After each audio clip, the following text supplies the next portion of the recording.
তিনজন বন্ধু বা ভাই তার একটা গুহার মধ্যে আটকা পড়ে গেছে, ঝড় হচ্ছে, গুহার মুখটা বন্ধ হয়ে গেছে পাথর দিয়ে, বের হওয়ার কোনো জায়গা নাই, এখানে নিশ্চিত মৃত্যু, কোনো সুযোগই নাই বাঁচার। তারা অনেক চেষ্টা করে বের হতে পারলো না। শেষমেশ তারা বলছে যে আমাদের যদি কোনো নেক আমল থাকে, সে নেক আমলের ওসিলা করে আল্লাহর কাছে দোয়া করি, আল্লাহ চাইলে আজকে আমাদেরকে বাঁচাতে পারে। একজন বলছে, আল্লাহ আমার মা ছিল, পিতামাতা ছিল, তো মাকে আমি দুধ পান না করি আমার সন্তানদেরকে কখনো খাওয়াতাম না। একদিন গিয়ে দেখি যে মা ঘুমিয়ে গেছে, আমার বাচ্চারা কান্নাকাটি করছে, তবু আমি আমার বাচ্চাকে কান্না অবস্থা রেখেছি, মাকে খাওয়াই নাই, ওদেরকে খাওয়াই নাই, আগে মাকে খাওয়াইছে তারপর ওদেরকে খাওয়াইছে। এই দোয়া করার সাথে সাথে একটু সরে গেল আল্লাহর পক্ষ থেকে, এই পাথরটা একটু সরে গেল, সুবহানাল্লাহ। কিন্তু বের হওয়ার জন্য এনাফ না।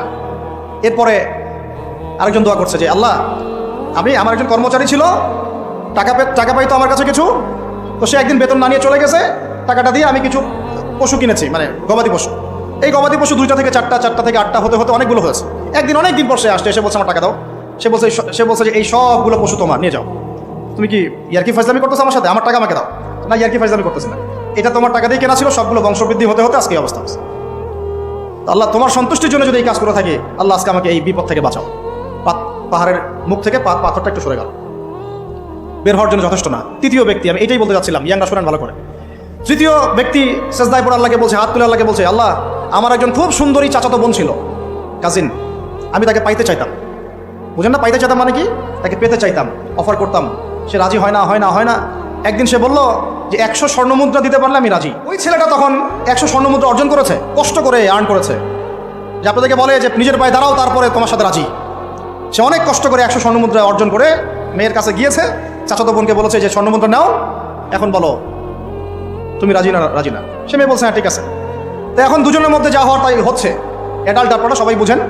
কিন্তু এখন মূল যে কাজটা, স্বামী স্ত্রীর যে মূল মিলন, এই মিলনটা করার জন্যে সেই ছেলেটা বসছে।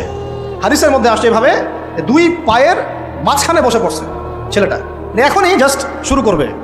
তখন ওই মেয়েটা বলে উঠছে যে হে আল্লাহর বান্দা, আল্লাহকে ভয় করো, আমি আমার সতীত্ব কখনো নষ্ট করি নাই, তুমি আল্লাহকে ভয় করো।